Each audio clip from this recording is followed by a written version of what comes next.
بسم اللہ الرحمن الرحیم نحمده ونصلی ونسلم علی رسولہ الکریم اما بعد الاشباح والنظائر کے فن ثانی میں کتاب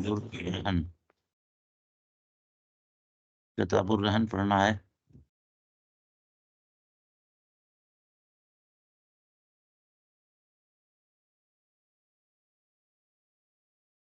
رہن کے مسائل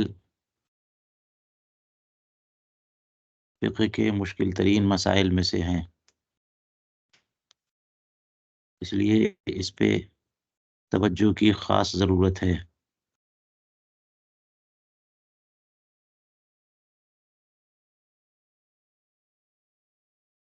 کوئی بھی دائن مدیون کو دیے ہوئے دین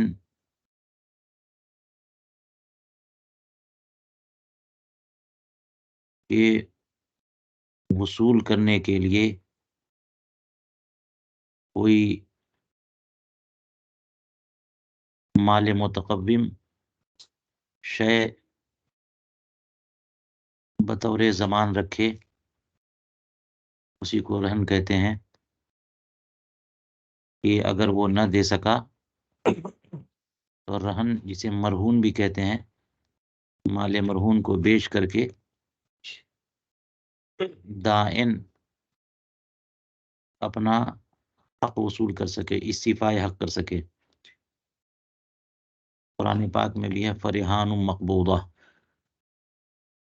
اس سے اندازہ ہوا کہ رہن وہی چیز، رہن کوئی مال رہن تب بنے جبکہ قبضے میں دے دیا جائے۔ اب جب قبضے میں دے دیتے ہیں تو دینے والا راہن کہلاتا ہے اور لینے والا مرتہن کہلاتا ہے۔ اس میں تصرف اب دونوں میں سے کوئی نہیں کر سکتے، راہن بھی نہیں کر سکتا اور مرتہن بھی نہیں کر سکتا۔ جب تو جواب دے دے مدیون اور کوئی امید باقی نہ رہے تو پھر اسے بیچ کر کے اپنا حق لے سکتا ہے، ورنہ اس سے انتفاع جائز نہیں ہے مرتہن کو بھی۔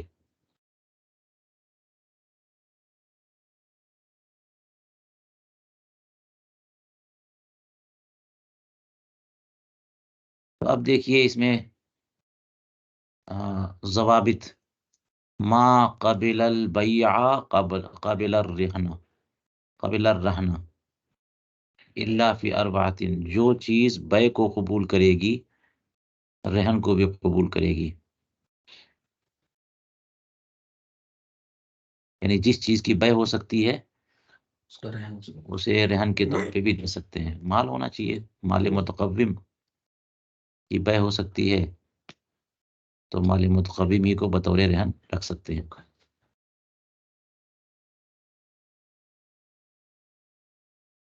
جی، اور بہت ساری چیزیں ہیں جن کی بیع نہیں ہو سکتی، جیسے شے مملوک نہ ہو، مقدور التسلیم نہ ہو، مال نہ ہو، مال تو ہو متقوم نہ ہو، یا ملک میں مملوک نہ ہو، یا موجود ہی نہ ہو، یا مقدور التسلیم نہ ہو، ان سب کی بیع نہیں ہو سکتی تو رہن گی۔ ہاں، تو جو جس چیز کو بیع کر سکتے ہیں اسے رہن کے طور پہ رکھ سکتے ہیں۔ استثناء ہے الا فی اربعۃ، مگر چار چیزیں ہیں کہ ان کی بیع تو ہو سکتی ہے لیکن رہن کے طور پہ نہیں رکھ سکتے۔ وہ چار چیزیں کیا ہیں؟ بیع المشاع جائز لا رہن ہو، مشاع کی بیع جائز ہے اور مشاع کی کو رہن کے طور پہ رکھنا جائز نہیں ہے۔ مشاع کس کو کہتے ہیں؟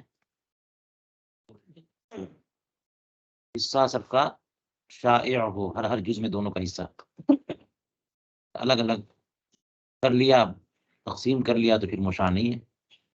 تو بٹائی سے پہلے کوئی چیز ایسی ہو کہ اس کے ہر جز میں ایک سے زائد لوگ شریک ہوں تو اسے مشاع کہتے ہیں. مشاع کبھی قابل قسمت ہوتا ہے، کبھی ناقابل قسمت ہوتا ہے، الگ الگ احکام ہے اس کے. تو مشاع کی بے جائز ہے، مشاع کی بے جائز ہے. ایک مکان ہے، اس میں دو حصے دار ہیں، تو ایک حصے دار نے اپنا حصہ بیچ دیا، لیکن مشاع کو رہن کے طور پہ رکھنا جائز نہیں ہے. ہوگا نہیں، کیونکہ یہ قبضے میں دینا ہوگا. تو مشاع جب ہے تو اس میں شریک جو ہے اس کے ہر حصے میں بھی شریک ہے، تو اس کے قبضے سے نکال کر کے الگ کر کے پھر مرتہن کے قبضے میں دیں گے، تبھی تو رہن ہوگا. دیا ہی نہیں، خالی کہہ دیا تو کیسے ہوگا؟ فرحان مقبوضہ کا مطلب یہ ہوتا ہے کہ رہن بنتا ہی تب ہے جبکہ عقد رہن کے بعد آپ قبضے میں دے دو. بے تو ہو جاتی ہے، بے بغیر قبضے کے بھی ہو جاتی ہے. ایجاب و قبول ہو گیا، ملکیت ثابت ہو گئی، اگرچہ مال ابھی بھی بائے کے پاس ہے لیکن رہن نہیں ہے جب تک کہ قبضے میں دیں گے. کیسے قبضے میں؟ جب مشاع ہے تو مشاع کی بے لیکن گروی رکھنا. بیع المشغول جائز لا رہنہ. دوسرا مستثنا مسئلہ ہے کہ مشغول کی بے جائز ہے لیکن مشغول کو رہن میں رکھنا جائز نہیں ہے. یعنی گھر ہے اور اس میں آپ رہتے ہو یا کرائے پہ کسی کو دے رکھا ہے، تو اس کو بیچیں گے تو بیچ سکتے ہیں، اس کی بے درست ہے. کیونکہ اس کے بعد قبضہ دینا ہوگا تو قبضے سے پہلے کہہ دیں گے کہ گھر خالی کرو. جیسے زمین بیچ دیتے ہیں، اس پہ درخت ہیں، تو مشتری کہہ سکتا ہے کہ اب زمین ہٹاؤ، ارے وہ اپنے درخت ہٹاؤ یہاں سے. ٹھیک ہے، سے پوری بحثیں ملیں گی آپ کو. تو مشغول کی بے جائز ہے نا. جس گھر میں آپ رہتے ہو وہ گھر مشغول ہے کہ نہیں ہے؟ شاغل آپ ہو، اس گھر کی بے جائز ہے، لیکن رہن میں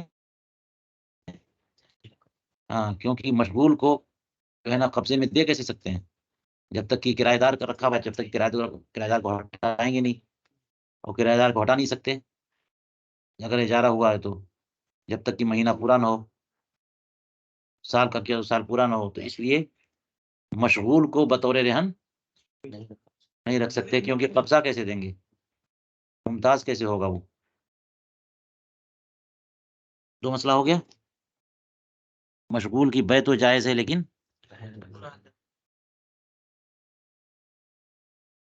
تیسرا مسئلہ ہے بیع المتصل بغیر ہی جائز لا رہن ہو. وہ شے جو کسی دوسری چیز سے متصل ہو، اس کی بے تو درست ہے لیکن اس کا رہن رکھنا درست نہیں ہے. پہلے سے ہی تقریباً ملتی جلتی بات ہے. شاغل، مشغول، متصل، ملحق ہیں. جیسے وہ درخت پر پھل لگا ہوا ہے تو درخت کو بیچ دیا پھل کے بغیر، تو یہ مشغول کی بے ہو گئی ہے نا. اور پھل کو بیچ دیا درخت کے بغیر، یہ شاغل کی بے ہوئی. یہی متصل کی بھی مثال ہو سکتی ہے کہ آم کے درخت پہ جو آم موجود ہیں وہ سب بیچ دیا. تو یہ تو ہے کہ قرض سے بیچنا، اس لیے پوری الگ بحث ہے، توڑ کر کے دیں گے تب ہوگا. تو کہتے ہیں کہ متصل غیر سے جو چیز متصل ہے اس کی بے درست ہے لیکن اس کو رہن میں رکھنا درست نہیں ہے. تو زمین کو بیچ دیا درختوں کے بغیر، یا درخت کو بیچ دیا زمین کے بغیر. تو زمین ہے، اس میں درخت ہے، تو درخت کو بیچ دیا. بیچیں تو درخت اور زمین سب بیچیں، لیکن اگر درخت کو بیچا زمین کو نہیں بیچا تو یہ درست ہے. لیکن درخت کو گروی رکھا زمین کو کے بغیر، یہ درست نہیں ہے. مرہون غیر مرہون سے ملا ہوا ہے نا، تو جو شے غیر سے متصل ہو اس کو رہن میں رکھنا درست نہیں ہے.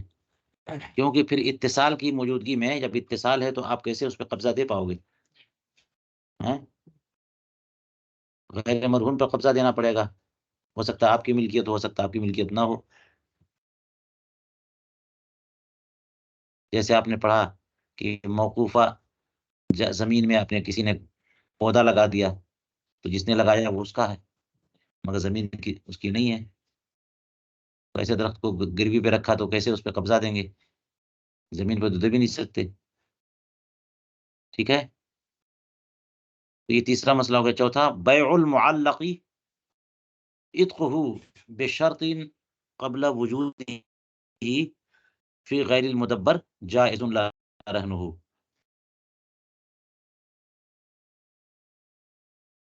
ایسے غلام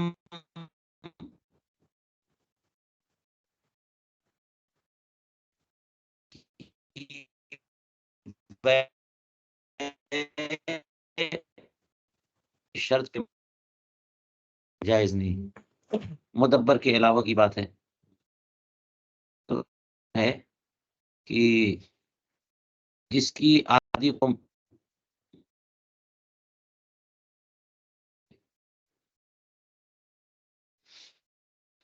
جو ہے تنجیم طور تعلیق رکھا، یہ تم نے یہ کیا تو بیٹا آ جائے تو تم آزاد ہیں، میرا بیمار شفا یاب ہو جائے تو تم آزاد. تو جس غلام کی آزادی کو کسی شرط پہ معلق رکھا ہے تو شرط جب پالی جائے گی تو وہ تو آزاد ہو جائے گا نا، تو بیچ نہیں سکتے. لیکن شرط کے پائے جانے سے پہلے تو وہ غلام ہے، تو جب تک غلام ہے اس کو بیچ سکتے ہیں. مدبر کو کبھی نہیں بیچ سکتے. مدبر تو حنفیہ کے نزدیک نہیں بیچ سکتے، تو اس کی بات ہی الگ ہو گئی. مدبر کو کہا وہ ہے کہ میرے مرنے کے بعد آزاد ہو، لیکن اب اس سے پہلے آزاد کر دے تو کر سکتا ہے. اور بطور تعلیق پہلے ہی کہہ دیا کہ میرا بیٹا اگر شفا یاب ہو گیا تو تم آزاد. مدبر کو کہہ دیا. یہ بھی درست ہے کہ مرنے کے بعد آزاد ہوتا، اب اس سے پہلے آزاد ہونے کے امکانات روشن ہیں. اس لیے مدبر کو جو ہے بیچ نہیں سکتا، اس کی بات نہیں ہے. لیکن معلق شرط یعنی جس کی آزادی شرط پر معلق ہو، مشروط آزاد، وہ غلام جو جس کی آزادی مشروط ہو تو شرط کے پائے جانے سے اس کو بیچ سکتے ہیں، لیکن اس کو رہن میں نہیں رکھ سکتے. اس کی وجہ یہ ہے کہ جب آپ نے معلق کر دیا کسی شرط پہ تو اگر اب ہیں تو رہن کا مطلب یہ ہے نا فرحان مقبوضہ، قبضے میں دینا ہوگا. اور جس شرط پہ معلق کیا وہ شرط آپ کے کنٹرول میں ہے نہیں. مثال کے طور پہ فلاں مریض صحیح ہو گیا تو تم آزاد، فلاں کام ہو گیا، فلاں کام تم نے کر دیا تو آزاد، رمضان شریف آ جائے تو آزاد. اس طرح کی کوئی، تو وہ شخص کے قبضے میں ہے، کنٹرول میں ہے نہیں. تو اس کو رہن کیسے رکھے گا؟ کیونکہ یہ رہنے مؤجل ہو جائے گا، ہے نا. خاص مدت کے بعد وہ رہن نہیں رہا ہے تو استعفا کیسے کرے گا مرتہن؟ تو قبضے سے چلی گئی چیز، تو رہن رکھنا درست نہیں ہے. یہ بات سمجھ میں آئی؟ آزاد کرنا، اس کو بیچنا کیسے درست ہے؟ کیونکہ وہ غلام ہے، ابھی بھی وہ غلام ہے. قضا فی شرح الاقطاع، یہ شرح اقطاع کون سی کتاب ہے نہیں معلوم.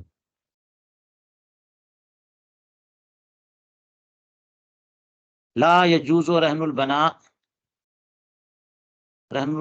بدون الارض فاذا اجره المرتهن لا يطيب له الاجر یا اجرا. عمارت کو رہن پہ رکھنا بغیر زمین کے جائز نہیں ہے. زمین اس کی ہے اور اس پر عمارت بنا دی تو عمارت کو کیا کر رہا ہے؟ وہ رہن پہ رکھ رہا ہے، یہ جائز نہیں ہے. یہ تو اوپر بات آ گئی ہے نا کہ متصل بالغیر کی سے کو رہن پہ رکھنا، اس کی مثال یہ بن جائے گی نا.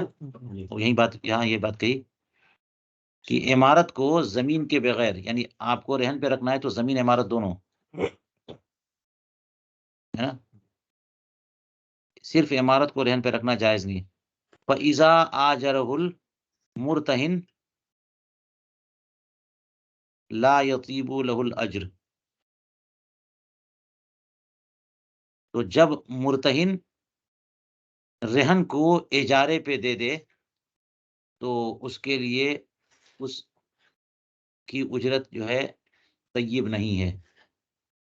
یہ اصل میں دو الگ الگ مسئلے ہیں، لیکن جو اسلوب بیان ہے اس سے کہ فیضا آجرہ میں ضمیر کا مرجع جو ہے بنا ہے.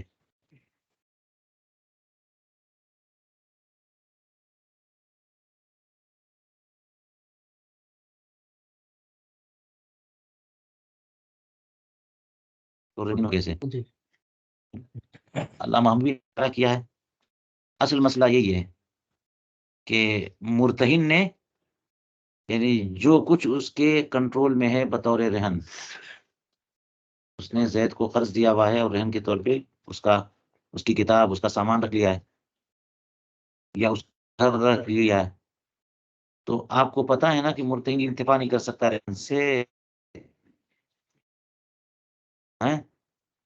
تو اگر مرتہن نے مال مرہون کو اجارے پہ دے دیا، لا یطیب له الاجر، تو اس کے لیے اجرت طیب نہیں ہے. اس کا مطلب یہ ہوا کہ بغیر اجازت راہن، جی بغیر راہن کی اجازت کے بغیر مرتہن نے مال مرہون کو کیا کر دیا، تو یہ اس کے لیے بات وہی ہے کہ رہن سے انتفاع جائز نہیں. تو یہی تو کر رہا ہے مرتہن. رہن کے طور پہ اس کے پاس کوئی چیز ہے اور اس نے کیا کیا، مکان ہے مثال کے طور پہ، کرائے پہ دے دیا. تو لا یطیب له الاجرہ یا اجر، اجرت اس کے لیے جائز نہیں ہے. طیب نہیں ہے. اس کا مطلب یہ ہوا کہ تصدق کرے. اس کا مطلب یہ ہوا کہ اجرت کا مالک وہی ہے. ہاں، اس لیے کہ لا یطیب له الاجر جو کہا ہے نا، اس سے واضح کیا ہو رہا ہے،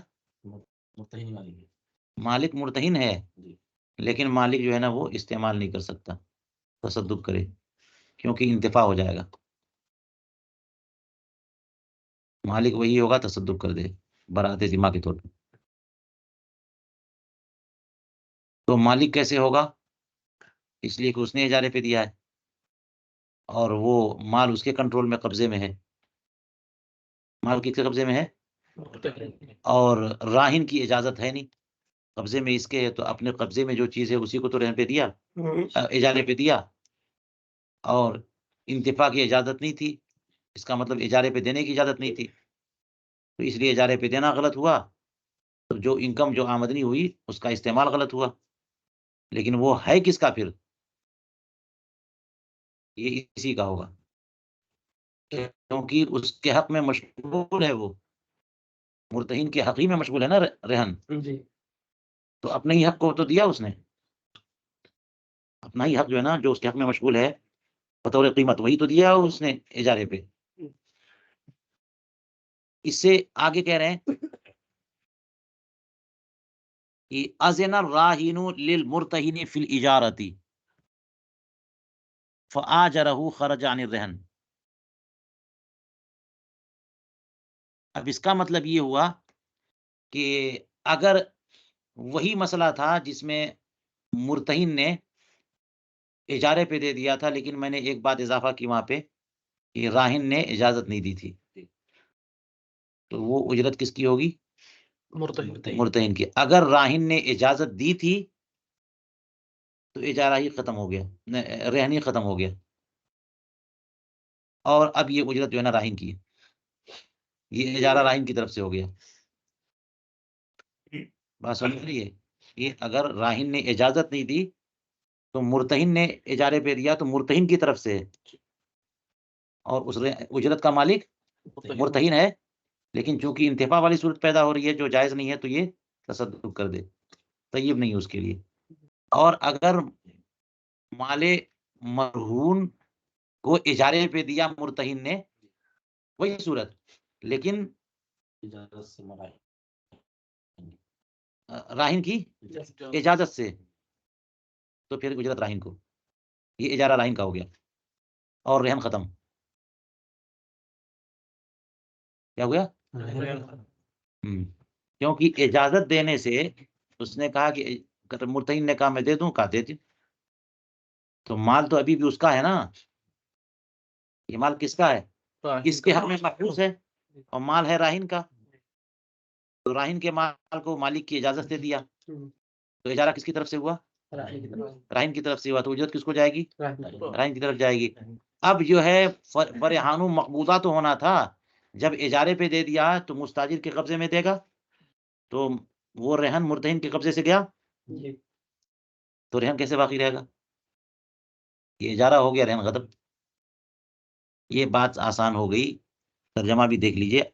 اذن الراہن للمرتہن فی الاجارہ، راہن نے مرتہن کو اجارے کی اجازت دے دی، اجارے پہ دینے کی اجازت دے دی. فآجرہ، تو مرتہن نے اس کو اجارے پہ دے دیا. خرج عن الرہن، تو اب وہ جائیداد، وہ مال رہن سے، اب رہن ختم، اجارہ شروع.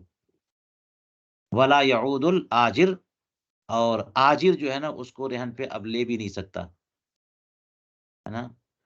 یعنی لے سکنے کا مطلب بغیر قبضے جدید کے، بغیر عقد جدید کے. یعنی اس راہن مرتہن نے زید کو دے دیا اجارے پہ، اب وہ رہنے لگ گیا، تو پھر راہن ہی مرتہن ہی واپس لے لے. جب 1 مہینے کے لیے، مثال کے طور پر 1 مہینے 2 مہینے 5 مہینے کے لیے ان لوگوں نے کیا کیا؟ اجارے پہ دیا، کچھ پیسے آ جائیں وغیرہ وغیرہ جو بھی، وہ مدت پوری ہوئی تو مرتہن واپس لے لے، اپنے رہن کے طور پر رکھ لے. یہ نہیں ہو سکتا. اب وہ جائے گی راہن کے پاس، اور پھر قبضے جدید اور عقد جدید چاہیے کس کے لیے؟ رہن کے لیے. ولا یعود لہ الآجر، ہے نا، ولا یعود الآجر. بات ہو گئی. کہتے ہیں اذا رہن العین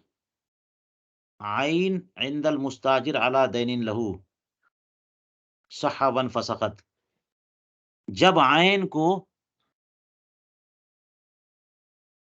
مستاجر کے پاس رہن کے طور پر رکھ دیا، ہاں، اس دین کے بدلے یا دین پر جو اس کا تھا، یعنی مستاجر کا. صحہ تو رہن پہ رکھنا درست ہے، وانفسخت اور اجارہ باطل. وانفسخت میں ضمیر ہے راجع ہے مستاجر کے اندر جو اجارہ ہے. تو ابھی جیسے میں نے بتایا آپ کو کہ کوئی مال رہن کے طور پر رکھا ہوا ہے مرتہن کے پاس، مرتہن نے بطور اجارہ کسی دوسرے کو دے دیا راہن کی اجازت سے، تو اجارہ ہو گیا، رہن ختم. یہ الٹا بھی معاملہ ہے، ادھر سے بھی یہ ہے معاملہ کیا کہ مالک نے اپنا مال، اپنا مکان کسی کو اجارے پہ دیا، تو مستاجر کے قبضے میں وہ مال، وہ مکان ہے. اب مالک نے اسی چیز کو، اسی مستاجر کو رہن کے طور پہ رکھ دیا، تو رہن ہو جائے گا، اجارہ ختم. ویسے ہی بات سمجھ آئی نہیں آئی؟ زید نے اپنا مکان بکر کو اجارے کے طور پہ دیا تھا، چلو سال بھر رہو، مہینے کا جو کرایہ ہوگا وہ 1000 روپیہ ہوگا. لیکن اس سے پہلے کی بات ہے یا درمیان کی بات ہے، یہی زید اسی مستاجر سے کچھ قرض لیا تھا اس نے، وہ الگ ڈیل تھی، الگ مسئلہ تھا، اور زید نے اپنا مکان اس کو کرائے پہ دیا ہوا ہے. تو 2-4 مہینہ گزرنے کے بعد ابھی اجارہ جاری تھا کہ اسی مکان کو زید نے کیا کیا، یا پھر یہ کہ زید کو پیسے کی ضرورت تھی، اس نے قرض پیسے لیے اسی مستاجر سے، اور اس نے کہا کہ پتہ نہیں تم دو گے کہ نہیں دو گے، لاؤ کچھ سیکیورٹی کے لیے. تو اس نے کہا وہ اجارے پہ جو مکان دیا اسی کو رکھ لو. تو یہ رہن ہو جائے گا نا؟ کیوں نہیں ہوگا؟ کیونکہ وہ تو ابھی اسی کے قبضے میں ہے. رہن میں قبضہ ہی تو دینا ضروری ہے، وہ ہو گیا، لیکن اس سے کیا ہوگا؟ اجارہ ختم. وانفسخت، دیکھیے ہے کہ نہیں ہے؟ رہن العین عند المستاجر، جو عین مستاجر کے پاس ہے اسی کو رہن کے طور پہ رکھ دیا. کس وجہ سے؟ کسی دین پر جو اس کا تھا مستاجر کا، اس پر مجیر پہ. تو یہ رہن رکھنا صحہ کی ضمیر کدھر گئی؟ ہاں یہ صحیح ہے. ون فسخت، اور وہ فسخ کیا چیز فسخ ہو گیا؟ بات ہو گئی صحیح ہے. آگے چلیے کہتے ہیں اباح الراہن للمرتہن اکل الثمار فاکلها لم یضمن. راہن نے مرتہن کے لیے پھلوں کا کھانا مباح کر دیا تو مرتہن نے کھا لیا تو ضامن نہیں ہے. حالانکہ یہ درست نہیں ہے. آپ کو پتا ہے نا کہ مرتہن کا رہن سے انتفاع جائز نہیں ہے. کھیت دے دیا رہن کے طور پر اور مرتہن اس کو فصلیں اگا رہا ہے، یہ جائز نہیں، حرام ہے جی. لیکن یہاں بات ہے زمان کی کہ کیا زمان ہے؟ تو زمان نہیں ہے، کیونکہ جب اجازت دے دیا تو پس زمان کیسے؟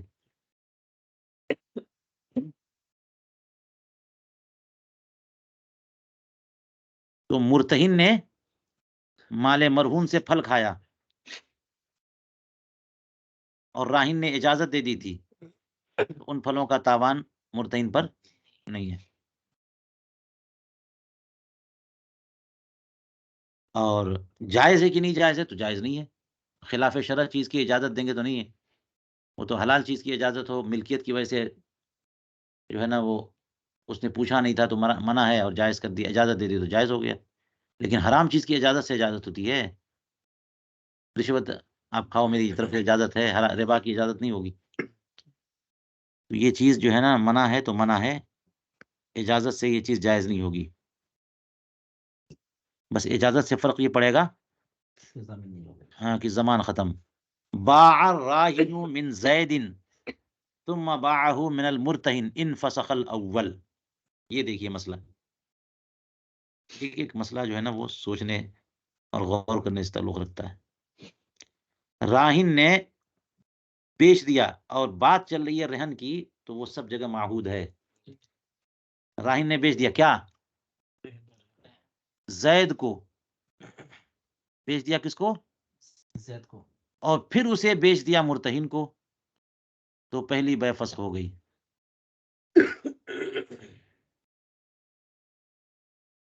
اس کا مطلب یہ ہے کہ قبضہ دیے بغیر، کیونکہ قبضہ دینا ایجاب و قبول اور بے کی صحت کے لیے قبضہ دینا ضروری تو ہے نہیں ہے؟ ایجاب و قبول سے ملکیت ہو جاتی ہے. تو زید نے اچھا وہ مال تو بہرحال راہن کا ہے نا، مال مرہون کس کا ہے؟ تو راہن نے اپنا مال بیچا، حالانکہ بیچنا جائز نہیں ہے اس کے لیے، کسی طور پر بیچا اس نے. تو راہن نے مال مرہون کو زید کو بیچ دیا، یعنی مرتہن کے علاوہ کسی اور کو بیچ دیا، اور اس کے بعد مرتہن کو بیچ دیا، تو پہلی بے فسخ ہو گئی، دوسری بے نافذ ہو گئی. ان فسخ الاول، اس کی وجہ وہی ہے کہ مل کے بات جب مل کے موقوف پر آئے تو مل کے موقوف کو ختم کر دیتی ہے. مل کے باتتا جو ہے وہ مل کے موقوف پر طاری ہو. اب یہی ہو رہا ہے کہ مال مرہون مرتہن کے قبضے میں ہے اور ہے وہ راہن کا، اس نے بیچا مشتری زید کو، اور مالک مال رہن کو بیچ نہیں سکتا جب تک کہ مرتہن اجازت نہ دے. مرتہن جو ہے قبضہ نہ دے، اجازت نہ دے. تو مال مرہون کو راہن اگر بیچے گا مرتہن کی اجازت کے بغیر تو بے موقوف تو ہوئی ہے، قبضہ نہیں دے سکتا، مقدور التسلیم نہیں ہے گویا کی شرعاً. تو مرتہن کی اجازت کے بغیر بیچ دیا تو بے موقوف ہوئی کہ نہیں ہوئی؟ تو زید کو جو بے مشتری اول کو جو بے ہوئی ہے وہ کیسی ہے؟ موقوف ہے. اس کے بعد اس نے بیچ دیا مرتہن کو، تو مرتہن کے قبضے میں تو پہلے سے وہ چیز ہے، تو ملکیت بتہ ہو گئی ہے. تو موقوف ملکیت پر ملکیت بعد طاری ہو تو یہ قوی ہوتی ہے، تو ضعیف کو ختم کر دے گی. بات سمجھ میں آ رہی نہیں آ رہی ہے؟ تو راہن نے زید سے بیچ دیا رہن کو، پھر بیچ دیا مرتہن سے، تو پہلی بے کیا ہو گئی؟ فسخ ہو گئی، کیونکہ وہ موقوف تھی اور یہ موقوف نہیں ہے۔ یکرہ للمرتہن الانتفاع بالرہن باذن الراہن، یہ بھی دیکھیے، مرتہن کے لیے رہن سے انتفاع مکروہ ہے راہن کی اجازت سے، یعنی حرام ہے نا۔ ہمارے امام صاحب امام اعظم ابو حنیفہ لفظ کراہتی استعمال کرتے تھے حرام کے لیے بھی، ہے نا، جو اقوال ہیں ظاہر الروایہ میں وہ یہی ہے۔ تو لفظ کراہت جو ہے استعمال ہوتا ہے حرام چیز کے لیے۔ تو یکرہ للمرتہن الانتفاع بالرہن باذن الراہن، اور بعض نسخوں میں ہے بلا اذن الراہن، کہ راہن کی اجازت کے بغیر۔ تو راہن کی، جب راہن کی اجازت سے حرام ہے تو راہن کی اجازت کے بغیر تو ویسے بھی بعض لوگ یہ کہتے ہیں کہ راہن کی اجازت کے بغیر مرتہن کے لیے انتفاع ناجائز ہے، اور اجازت دے دے تو حرج نہیں ہے، کیونکہ اس کا مال ہے، وہ اجازت دے رہا ہے۔ اور یہ بات، یہ قول ہے بعض لوگوں کا، لیکن اصل بات یہ ہے کہ نہیں، اجازت سے بھی انتفاع جائز نہیں ہے۔ وَإِذَا أَذِنَ لَهُ فِي السُّكْنَى فَلَا رُجُوعَ لَهُ بِالْأُجْرَةِ، اور اگر راہن نے مرتہن کو سکنا کی اجازت دے دی، جیسے انتفاع، یہ بھی تو انتفاعی ہے، فَلَا رُجُوعَ لَهُ بِالْأُجْرَةِ، تو اس سے اجرت لے نہیں سکتا، اس سے یہ تو اوپر آئی تھی بات کہ اگر راہن جو ہے اجارے پہ دے دے تو اجارہ ہو جائے گا اور رہن ختم ہو جائے گا۔ یہاں پر یہ بات آ رہی ہے کہ اجارے پہ نہیں دے رہا ہے بلکہ انتفاع کی اجازت دے رہا ہے، سکن آپ رہو اسی میں، آپ اسی میں رہو، راہن نے یہ کہہ دیا آپ رہو گھر میں جو رہن آپ کے پاس ہے، تو اجرت نہیں لے سکتا، کیونکہ رہن ہے، رہن اور اجارہ یہ دونوں آپس میں متضاد ہے، اگر رہن ہے تو اجارہ نہیں، اجارہ ہے تو رہن نہیں۔ تو اگر اجارہ ہو جائے تو اس کی اجرت درست ہو جائے گی، مگر رہن میں نہیں، اور اجارے کی بات تو نہیں ہوئی، اس نے انتفاع کی اجازت دی ہے، تو انتفاع جو ہے نا، یہ انتفاع ناجائز ہے، اور اس کی وجہ سے وہ اجرت کا مستحق نہیں ہوگا۔ رہنہ علی دین موعود فدفع له البعض وامتنع لا جبرا، یہ ایک الگ مسئلہ۔ راہن نے اس چیز کو رہن کے طور پر دے دیا دین موعود پر، یعنی کسی دین کا وعدہ مرتہن نے کیا ہوا تھا کہ میں تم کو، اس نے وعدہ لیا تھا کہ 1 لاکھ مجھے چاہیے، اس نے کہا ہاں ٹھیک ہے اگلے ہفتے ہم دے دیں گے، تو یہ دین کا وعدہ تھا مرتہن کی طرف سے راہن کو، تو راہن نے ایڈوانس میں کیا کیا، کوئی چیز رہن کے طور پہ رکھ دیا دین موعود، ابھی وہ دین موعود ہے نا، ابھی دین ملا نہیں ہے، دین موعود پر اس نے پہلے ہی سے رہن کے طور پہ رکھ دیا۔ تو اب کیا ہوا کہ جو دین موعود تھا اس میں سے مرتہن نے، یعنی دائن نے کچھ دین دیا اور باقی سے منع کر دیا، 1 لاکھ کی بات کی 50,000 دیا، 50 سے منع کر دیا، کہتے ہیں فلا جبر، جبر نہیں کر سکتے۔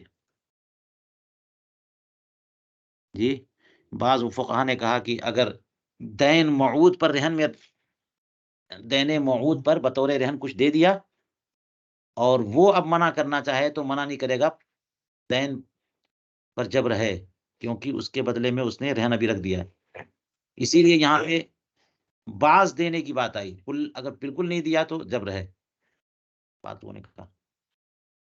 تو اس لیے یہ ہوا کہ زید نے مثال کے طور پر بکر کو کچھ پیسے دین کے طور پر دینے کا وعدہ کیا تھا، تو بکر نے پہلے ہی سے اتنی ہی قیمت کی چیز جو ہے، وہ معاملہ تو یہ ہوتا ہے نا کہ اس کو بیچ کر کے اپنا استعفاء حق کرے گا، تو کم قیمت والی چیز پہ راضی نہ ہو سکتا ہے مرتہن، تو 1 لاکھ کی بات کر رہے ہو تو کوئی ایسی چیز دہن پہ رکھو جو 1 لاکھ میں بیچ کر کے وصول کر لوں، تو لے لیا اس نے، مرتہن نے رکھ لیا رہن کے طور پہ، اور اب جو ہے اس نے تھوڑے ہی پیسے دیے، تو کیا باقی پیسہ دینے پر مجبور کیا جائے گا؟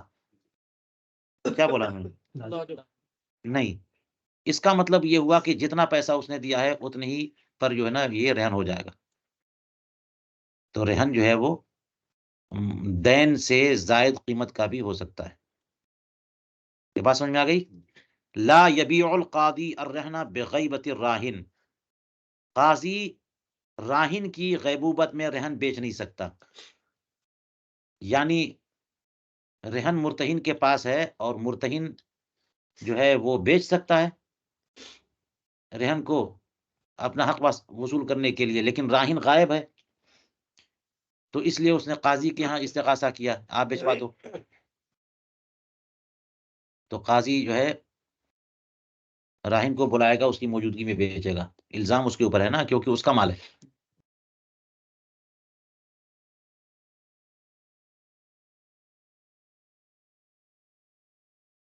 لیکن آپ دیکھیے حاشیہ وغیرہ میں اندازہ ہوگا کہ اگر غیبت سے مراد غیبت منقطعہ ہو، کوئی امید نہ ہو، تو پھر قاضی بیچ سکتا ہے، کیونکہ حق تو اس کا ہے نا مرتہن کا. المقبوض على صوم الرهن اذا لم يبين المقدار ليس بمضمون في الاصح.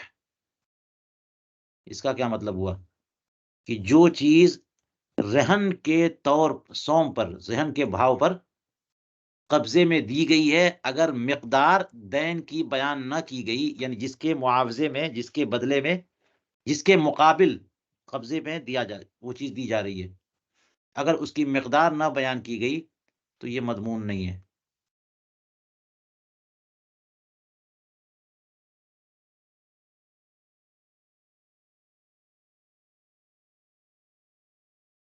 اس کا کیا مطلب ہے؟ اب ہوتا ہے نا کہ کوئی چیز دے دیا اور ابھی رہن کا معاملہ ہوا نہیں، عقد نہیں ہوا. رہن کے لیے جیسے ہوتا ہے کہ کوئی سامان خریدنے کی نیت سے آپ لے کے آتے ہو دکھانے کے لیے، اسی کو تو کہتے ہیں مقبوض علی صوم الشراء. ابھی ایجاب و قبول نہیں ہوا، ذرا گھر والوں کو دکھا لائیں، ذرا الٹ پلٹ کے دیکھ لیں. خریدنے کے لیے کر رہے ہو تو مقبوض علی صوم الشراء ہے وہ. اگر بات ہو رہی ہے کتنے میں دو گے، کتنے میں لوگے، اگر بات نہیں ہوئی تو مقبوض علی صوم الشراء نہیں ہے. بات ہو رہی ہے تو مقبوض علی صوم الشراء ہے، تو پھر وہ ہلاک ہو گیا تو پھر دینا پڑتا ہے. تو مقبوض علی صوم الرہن، رہن کے طور پر رکھنے کی بات تھی. زید کا سامان بکر کے پاس، تو بکر نے اس پر قبضہ پہلے سے کر لیا، زید نے اس کو دے دیا، مقبوض علی صوم الرہن ہے. ٹھیک ہے. اس کے بعد کیا ہوا؟ اس میں یہ چیز مضمون ہوگی کہ نہیں ہوگی؟ سامان اگر یہ غائب ہو جائے، ہلاک ہو جائے ہیں، تو کیا ہوگا؟ مضمون ہے کہ نہیں ہے؟ کہتے ہیں کہ جب مقدار بیان ہو تب مضمون ہے، ورنہ نہیں ہے. اور مقدار اس چیز کی نہیں، مقدار کس کی؟ جس کے مقابل اس کو رکھا جائے. جیسے مثال کے طور پر اپنی گاڑی رکھ دی کسی کے پاس، بات تھی کہ کچھ پیسے لے جاؤں گا، پہلی گاڑی رکھ دی، ابھی اوپر جو بات پڑھا تھا مسئلہ آپ نے، تو یہ مقبوض علی صوم الرہن ہے. کیا یہ مضمون ہے؟ یہ مضمون تب ہوگا جب کہ بتا دے کہ 1,00,000 روپیہ، 50,000 روپیہ، 25,000 روپیہ جو بھی ہے وہ مجھے دین چاہیے، اس کے مقابل میں یہ گاڑی کو رہن پہ رکھ رہا ہوں. جو چیز قبضے میں دے رہا ہے اس کی مقدار کی بات نہیں ہو رہا، وہ تو دے ہی رہا قبضے میں، وہ تو پتہ ہی کیا مقدار ہے. جس چیز کے مقابل یہ قبضے میں دے رہا ہے، مقابل کی مقدار، جتنے پیسے چاہیے، تبھی تو یہ اس کی ویلیو میں آئے گا، اس کی قیمت میں. تو آپ کو کیا دین کے طور پہ چاہیے؟ پیسے چاہیے، سامان چاہیے، کیا چاہیے، کیا چاہیے؟ تو اس کی مقدار بتاؤ، اور مقدار بتا کر کے کہ اتنی مقدار کے لیے کے مقابل میں یہ رہن میں رکھ رہا ہوں. تو جب مقدار بتا دیں گے تو یہ مقبوض علی صوم الرہن جو ہے یہ مضمون ہے، اگرچہ اس نے نہیں دیا، ابھی اس نے مرتہن نے دیا نہیں تھا، اور ہلاک ہو جائے تو یہ قبضہ زمان ہوتا ہے نا. تو اتنے پیسے کے مقابل یہ رہن ہے، اتنا پیسہ اس کو دینا پڑے گا. بات آسان ہو گئی کہ نہیں؟ کیا کہا انہوں نے؟ مقبوض علی سوم الرہن، اگر مقدار یعنی مقابل کی مقدار بیان نہ کی گئی ہو تو مضمون نہیں ہے. فی الاصح، لفظ فی الاصح بتا رہا ہے کہ اس میں اختلاف ہے.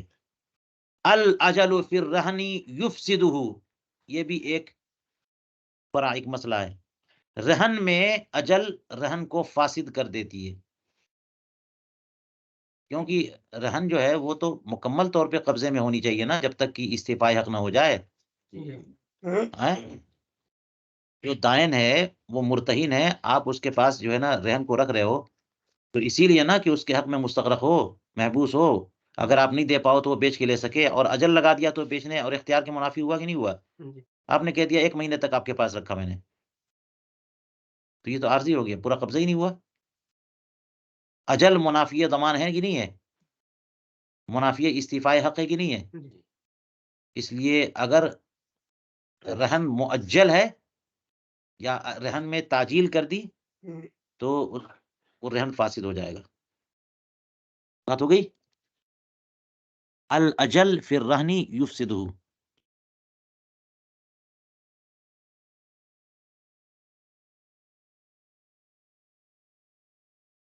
الوارث اذا عرف الرہن للراہن لا یکون لقطہ بل یحفظ الى ظہور المالک. وارث رہن تو جانتا ہے، راہن نہیں جانتا، راہن کو نہیں جانتا، تو یہ لقطہ نہیں ہے بلکہ مالک کے ظہور تک اس کی حفاظت کرے گا. مثال کے طور پر زید جو ہے، زید کے پاس کوئی مال بطور رہن موجود ہے اور زید کا انتقال ہو گیا، تو زید کا بیٹا جو وارث ہے اس رہن کا معاملہ کیا ہوگا؟ تو وہ وارث کے پاس آئے گا. وارث کو یہ تو معلوم ہے کہ یہ مال بطور رہن میرے والد کے پاس تھا، لیکن کس نے رہن پہ رکھا تھا یہ معلوم نہیں ہے. تو اس کا مطلب یہ ہوا کہ یہ ملکیت میں نہیں ہو جائے اس کے، بلکہ اس کی حفاظت اس کے ذمہ ہے، ودیت کے طور پر ہے یہ. جب وہ منع کر دے مالک جو مراہن ہے، یا امید ختم ہو جائے کہ اب اس سے قرض وصول ہو سکتا ہے تو پھر بیچ سکتا ہے، تو یہ بھی بیچ سکتا ہے. اس لیے ایسی صورت میں کیا ہوگا؟ وارث جو ہے اس کی حفاظت کرے گا. مالک کے پتہ ہی نہیں ہے، اگر مالک موجود ہے تو اس سے بات کرے، اس کو دے، اس کے حق میں یہ اس کے ساتھ ہو جائے گا کہ تم نہیں دے پا رہے ہو تو میں بیچ کے لے لوں. کہ دیون میں بھی وراثت جاری ہوتی ہے، جو دین تھا وارث کے والد کا وہ سب کے سب جو ہے نا وارثین کا ہوا، تو اب یہ لوگ بیچ سکتے ہیں. مالک اگر معلوم ہو تو اس سے بات کر کے، اور مالک نہیں معلوم ہو تو پھر یہ رہن تو معلوم ہے، راہن نہیں پتا، تو پھر یہ حفاظت کرے گا. وارث کیا کرے گا؟ لا یکون لقطہ، یہ لقطہ نہیں ہو گیا کہ تصدق کر دے. لقطہ میں کیا ہوتا ہے کہ ہاں تعریف کرے، بتائے اور نہیں ہو پایا تو پھر تصدق کرے، اور خود فقیر ہے تو خود استعمال کرے. یہ نہیں کر سکتا. بل یحفظہ، جب تک کہ مالک ظاہر نہ ہو اس کی حفاظت کرے. چلیے آگے کہتے ہیں القول لمنکرہ مع الیمین. رہن میں رہن کے منکر کی بات مانی جائے گی یمین کے ساتھ. کس کی بات مانیں گے؟ رہن کے منکر کی بات مانی جائے گی یمین کے ساتھ. کوئی معاملہ ہوا تو اس نے کہا، مرتہن نے کہا کہ یہ مال جو ہے بطور رہن ہے تمہارا میرے پاس، اور راہن کہہ رہا کہ نہیں نہیں یہ رہن کے طور پہ نہیں ہے، تو جو منکر ہے اسی کی بات مانیں گے. یہاں سے مراد راہن. وفی تعین الرہن وفی مقدار ما رہن بھی، اور رہن کی تعین میں اور جتنے مال کے عوض ہیں وہ مال وہ سامان رہن کے طور پہ دیا گیا اس کی مقدار میں اختلاف ہو تو اس میں بات مانیں گے مرتہن کی. یہاں پہ مرتہن محذوف ہے، حاشی حضرات نے یہی کہا. القول للمرتہن، شروع میں کہا کہ قول منکر کا ہے رہن کے معاملے میں، اصل رہن کے معاملے میں، اس کا مطلب، اور رہن کی تعین کے معاملے میں مرتہن کا. یعنی یہ تو پتہ دونوں کا اقرار ہے، دونوں جانتے ہیں کہ رہن راہن کا رہن اس کے پاس ہے، لیکن یہ باندھی یا وہ باندھی، یہ گاڑی یا وہ گاڑی، یہ سامان یا وہ سامان، تعین میں اختلاف ہو گیا تو بات راہن کی نہیں بلکہ مرتہن کی۔ اسی طرح سے کتنے مقدار کے بدلے عوض کے مقابل یہ رہن ہے، یہ وہ کہہ رہا راہن کی 5,000 کے بدلے، یہ کہہ رہا کہ 10,000 کے بدلے، تو بات کس کی مانیں گے؟ مرتہن کی، قبضے میں تو اسی کے۔ اختلف الراہن والمرتہن فیما باع به العدل عدل الرہن فالقول للمرتہن۔ اب یہ اختلاف کی بات چل رہی ہے نا، راہن اور مرتہن کا اختلاف ہو گیا۔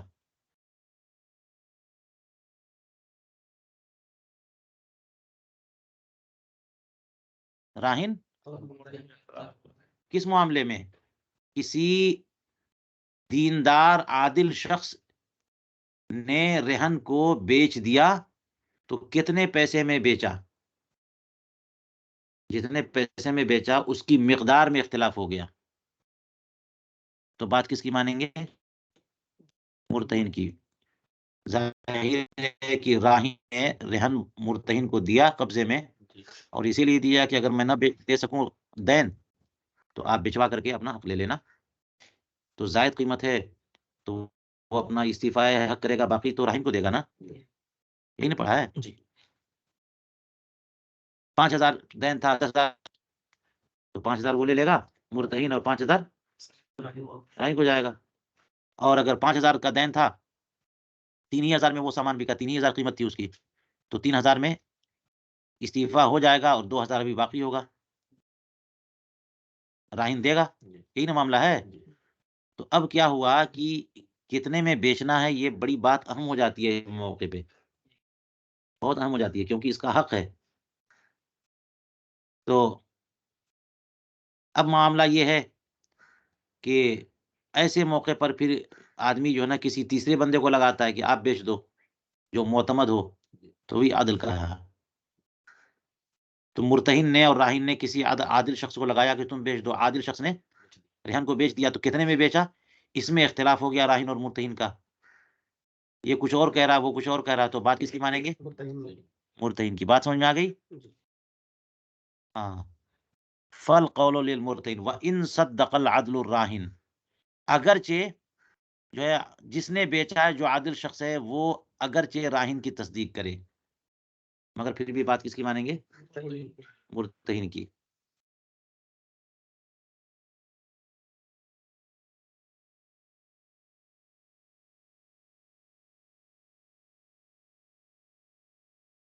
کما لو اختلف فی قیمت الرہن بعد ہلاکی، جیسا کہ رہن کی قیمت میں اختلاف ہو گیا اس کے ہلاک ہونے کے بعد۔ یہ تو بیچنے کی بات ہے نا، کیونکہ رہن مضمون ہوتا ہے، رہن کیا ہوتا ہے؟ مضمون ہوتا ہے۔ مرتہن کے قبضے میں ہے، چوری ہو گئی یا ختم ہو گیا، برباد ہو گیا، تو جو اس کی قیمت ہے اتنی قیمت ادا مانی جاتی ہے دین کا، اتنا دین ادا مانتے ہیں۔ 5,000 روپیہ دیا تھا اس نے، اور 3,000 روپے کے کا سامان دیا اس کے پاس رہن کے طور پہ، اور وہ برباد ہو گیا، تو اس کی قیمت لگائی جاتی ہے نا، 3,000 بیچا نہیں ہے، برباد ہو گیا، ختم ہو گیا، تو 3,000 ادا مانتے ہیں۔ اب 2,000 دینا ہے اس کو، راہن جو ہے مرتہن کو 2,000 دے گا۔ تو اسی لیے بات یہاں پہ ہو رہی ہے کہ ہلاک ہونے کے بعد رہن کی قیمت میں اختلاف ہو جائے تو ایسے ہی مسئلہ ہے کہ مرتہن کی بات مانتے ہیں، تو یہاں بھی بات کس کی مانیں گے؟ مرتہن کی ہی بات مانیں گے۔ ولو مات فی ید العدل فالقول للراہن، اور اگر عدل کے ہاتھ میں وہ مر جائے، یعنی غلام تھا بطور رہن، اور مرتہن نے کسی سے کہا کہ عادل شخص ہے کہ تم بیچ دو، تو اب وہ قبضے میں آیا غلام کس کے؟ عادل شخص کے، اور بیچنے سے پہلے پہلے مر گیا، تو یہاں پر بات کس کی مانتے ہیں؟ فالقول للراہن، بات یہاں پر راہن کی مانیں گے۔ یہ ایک مسئلہ الگ ہو گیا۔ اب آگے مسئلہ دیکھیے، ولو کان رہنا بمثل الدین فباعه العدل وادعى المرتهن انه باعه باقل من قیمته وكذبه الراہن فالقول للراہن۔ یہاں پہ دیکھیے کہ اگر وہ چیز رہن کے طور پر تھی دین کے مثل، یعنی جتنا دین اتنی قیمت کی چیز بطور رہن، 5,000 دین تھا اور 5,000 کے زیور ہے، رہن کے طور پہ رکھ دیا، تو عادل شخص نے اسے فباعہ العدل بیچ دیا، ودع المرتہن، اور مرتہن نے دعویٰ کیا کہ انہ باعہ باقل من قیمتہ، کہ جو اس کی قیمت تھی اس سے کم میں بیچا، جو اس کی قیمت تھی اس سے کم میں بیچا۔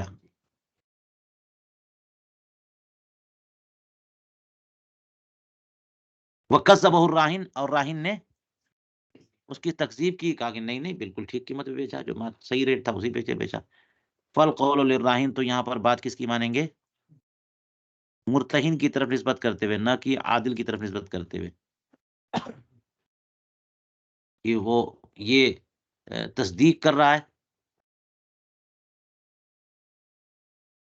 ہے، یہ راہن وہ مرتہن کی تو تکذیب کر رہا ہے لیکن عادل کی تصدیق کر رہا ہے، تو اس طور پر عادل کے مقابل اس کی بات نہیں بلکہ مرتہن کے مقابل اس کی بات مانیں گے، راہن کی بات۔ چلیے، ما جازت الکفالۃ بہ جاز الرہن بہ، جس چیز کی کفالت کرنا جائز ہے اس کو رہن میں رکھنا بھی جائز ہے۔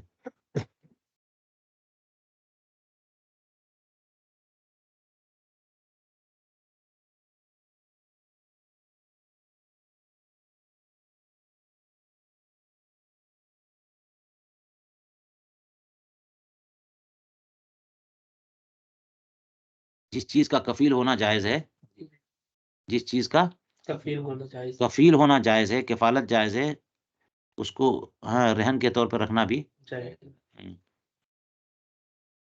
نہیں، اس کے مقابل رہن رکھنا جائز ہے، جاز الرہن بہ الا فی درک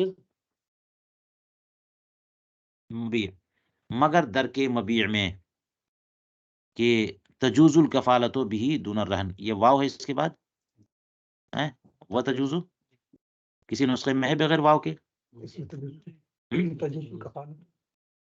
یہ واو جو ہے نا سمجھ میں نہیں آتی ہے، یہ الا فی درک المبیع کسے متعلق ہے؟ کہ درک مبیع میں کفالت تو جائز ہے، رہن جائز نہیں ہے، اس کے مقابل رہن رکھنا جائز نہیں ہے، اس کی کفالت جائز ہے، کفیل بننا۔ درک مبیع کا مطلب کیا ہوا؟ کہ آپ نے کوئی سامان خریدا، زید نے بکر سے کوئی سامان خریدا اور تیسرا بندہ کفیل بن کے بیچ میں آ گیا، یا خود بائع ہی کہہ رہا ہے، وہ یہ کہہ رہا ہے کہ اگر یہ مبیع کسی اور کا نکلا، مال جو ہے نا کسی کا مستحق نکل جائے تو میں ضامن ہوں، میں آپ کو پیسہ دے دوں گا، کیونکہ ایسا ہوتا ہے نا کہ کوئی سامان کسی نے خرید لیا، پتہ نہیں مستحق تیسرا نکل آیا، اس نے کہہ دیا یہ تو میرا ہے، تو لو بھائی پیسہ بھی گیا اور سامان بھی گیا، اس نے بینہ سے ثابت کر دیا کہ میں مالک ہوں، وہ کیسے بیچ دیا؟ تو پیسہ اس کو دے چکا ہے اور مال اس کو چلا گیا۔ تو کبھی کبھی حالات اگر ایسے ہوتے ہیں تو درک مبیع کی گارنٹی بھی چاہیے ہوتی ہے، اور درک مبیع کا مطلب یہی ہوا کہ اگر کوئی اس کا مالک نکلا تو کیا ہوگا؟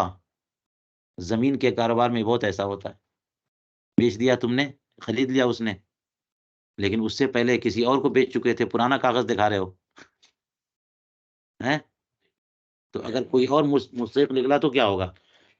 تو اس نے بیچنے والے نے کیا کہا کہ میں ضامن ہوں، یا تیسرے بندے نے کہا کہ مبیع کا کو دلانے کا ضامن میں ہوں، اس کی قیمت دلانے کا ضامن میں ہوں، تو یہ ایک طرح سے دین ہو جاتا ہے نا درک مبیع، تو اس کا کفیل ہونا تو جائز ہے لیکن اس کے مقابل رہن نہیں رکھ سکتے۔ بات سمجھ میں آ گئی؟ تجوز الکفالۃ بہ دون الرہن، وتجوز الکفالۃ بما هو علی الکفیل والرہن، اور جو چیز کفیل پر ہے نا، اس کی کفالت جائز ہے، اس کے مقابل رہن بھی جائز ہے، یہ الگ بات ہو گئی۔ تو ما جازت الکفالۃ بہ جاز الرہن بہ ہے نا، اور یہاں پہ وتجوز الکفالۃ بما هو علی الکفیل والرہن،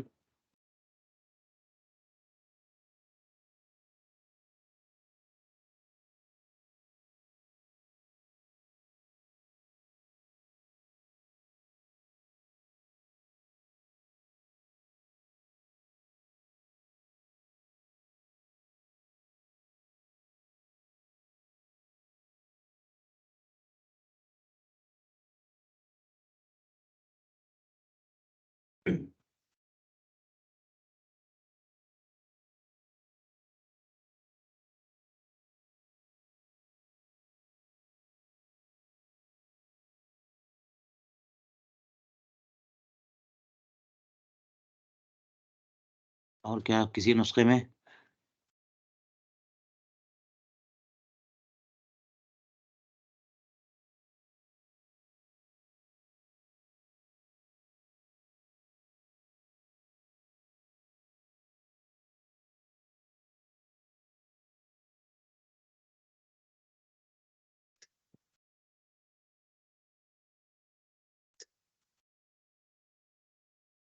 یہ دیکھیے وجہ ہے، علامہ حموی کیا فرما رہے ہیں، یہ تو قاعدے پر ہی جاری ہے، تو کیوں یہاں پہ استثناء کے بعد ذکر کیا ہے حموی میں؟ جی لا محل لذکر حاصل مسئلہ بینما استثناء لأنها جاریۃ القاعدہ، یہ اسی سے متعلق کوئی بات ہی نہیں ہے، یہ اوپر کہی چکے ہیں کہ جس کی کفالت جائز ہے اس کے مقابل رہن رکھنا بھی جائز ہے، تو وہی بات ہے کہ جس چیز کی کفالت جائز ہے، اس کا رہن جائے ہاں، وہ جو چیز کفیل پر ہے، یعنی کفالت کی وجہ سے اس کے ذمے کفیل پر آ گئی کہ اگر وہ نہ دے تو میں دوں گا، تو اس کی کفالت کفیل کی کفالت جائز تھی، تو اس کے مقابل رہن رکھنا بھی جائز تھا، تو یہ اوپر کی بات ہو گئی، استثناء اس سے متعلق نہیں ہے۔ وفی الکفالۃ المعلقہ یجوز اخذ الکفیل قبل وجود الشرط دون الرہن ذکرہما فی ایضاح الکرمانی، یہ بھی استثناء سے متعلق ہے، اس لیے کہا کہ یہ بیچ میں کیوں آ گیا مسئلہ، یہ الا فی درک المبی ہیں، اور ایک الا فی درک المبی وفی الکفالۃ المعلقہ، یہ دونوں مستثنیٰ ہیں۔ درک مبی کی کفالت درست ہے، رہن درست نہیں، اور کفالت معلقہ ہاں لیکن اس میں بھی رہن درست نہیں، اوپر کہا تھا کہ جس چیز کی کفالت درست ہے اس کے مقابل رہن رکھنا بھی درست ہے، مگر یہ دو چیزیں ایسی ہیں، یہ کفیل بننا تو درست ہے لیکن رہن رکھنا درست نہیں ہے، تو ایک ہے درک المبی اور دوسرا کیا ہے کفالت معلقہ، کہ اگر وہ نہ کرے تو پھر میں کر دوں گا، یجوز اخذ الکفیل قبل، یعنی اگر ایسا ہو جائے تو میں کفیل، تو وجود شرط سے پہلے کفیل کو پکڑنا جائز ہے نا، لیکن وجود شرط سے پہلے رہن رکھنا اس کی ضرورت نہیں ہے۔ ذکر ہما، ان دونوں مسئلوں کو ذکر کیا ایضاح کرمانی میں۔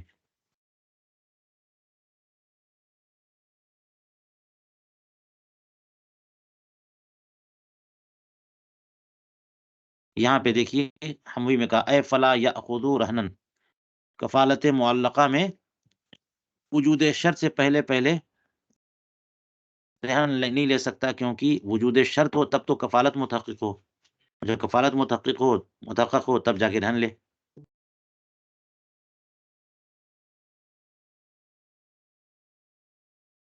چلیے یہاں روکتے ہیں۔